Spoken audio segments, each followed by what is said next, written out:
Lionhead Studio was a British video game developer that was founded in 1997 by industry veteran Peter Molyneux.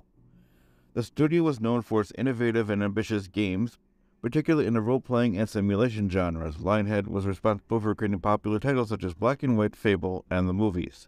The studio had a reputation for pushing boundaries of what was possible in video game storytelling and player choice, as well as for its unique art style and engaging gameplay mechanics. Despite its success, Lionhead Studio closed its doors in 2016, leaving behind a legacy of influential and beloved games. I am Professor Retro, and this is what happened to Lionhead Studios.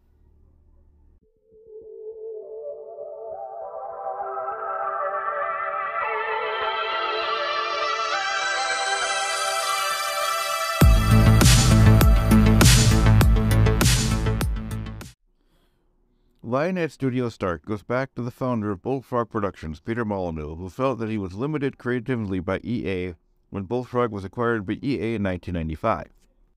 Molyneux, along with Lionhead's co-founders Mark Welby, Tim Rance, and Steve Jackson, all left Bullfrog and EA in 1997 and soon created Lionhead Studios.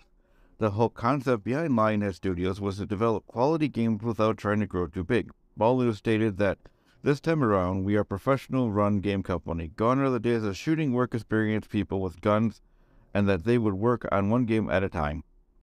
The name Lionhead came from Welby's pet hamster, who sadly died a week before the studio was even founded. However, some thought that the hamster's death was a bad sign, so new ideas buzzed around such as Black Box, Red Rocket, Midnight, and Hurricane, but none of them had unanimous support than Lionhead.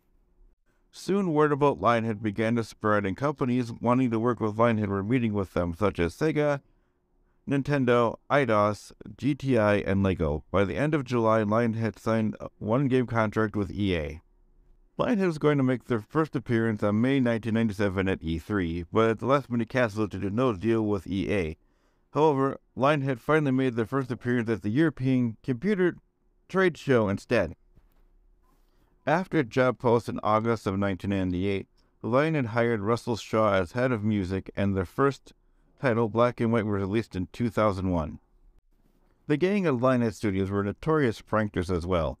One such prank was with the mayor of Guildford, England, who was visiting during the development of Black and White. The game has a white hand cursor the player can use, but they had put some wires in a woolen glove and on the other end of the wires to a floppy drive, and poor Peter had to explain how the glove controlled the cursor. Meanwhile, behind the scenes, it was actually controlled by a mouse. The mayor actually fell for it. In June of 2003, Lionhead had made satellite companies, which included Big Blue Box, Intrepid Computer Entertainment, and Black and White Studios. Big Blue Box was funded by two former EA employees who were very angry at how EA completely destroyed Bullfrog.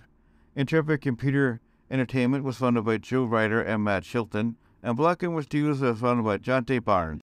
By 2005, Lionhead Studios had two new games, Black and White 2 and the movies, Molyneux stating that the movies was a massive disaster, and soon after that, Lionhead Studios ended up with some major financial issues, and due to this, Microsoft acquired Lionhead Studios on April 6 of 2006. One other contender was Ubisoft. After Microsoft won the acquisition, they made sure the Fable series was an Xbox exclusive. If Ubisoft had won, the series would have gone for the PS3 instead. A few veterans of Lionhead Studios had some worries about the acquisition.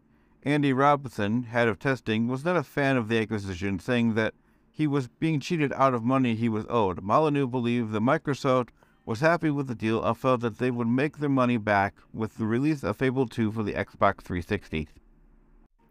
Late 2005, a few people left, starting with Evans and a few other developers, and had founded Media Molecule, and Jackson also left due to the acquisition.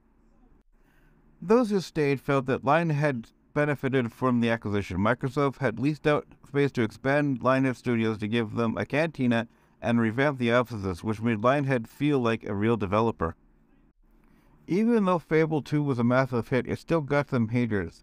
Some issued death threats because there was a gay character and some of the lead characters were black. Microsoft left Lionhead alone during the development of Fable 2, except for one little icon of a condom that had to be removed. However, when it came to how the game was to be marketed, Microsoft and Lionhead had different ideas. Microsoft wanted to market the game as a traditional medieval RPG, where Lionhead wanted to market it as a Monty Python-type comedy. Fable 2 was a massive hit, and soon they got going on the third sequel, Fable 3, which fell short of expectations and was supposed to have the ability to use the Xbox motion sensor Kinect, but they never able to do it. In an effort to still create a game that used the Kinect, they started on Milo and Kate, which was ultimately cancelled. Molyneux blamed the Kinect and Microsoft's attitude toward Lionhead's target market. Lionhead then moved on to another Fable game, Fable the Journey, which was a massive disaster. Early 2012, Lionhead was suffering what was deemed to be a Black Monday, and unhappy with the direction Lionhead was going, a few more Lionhead veterans had left.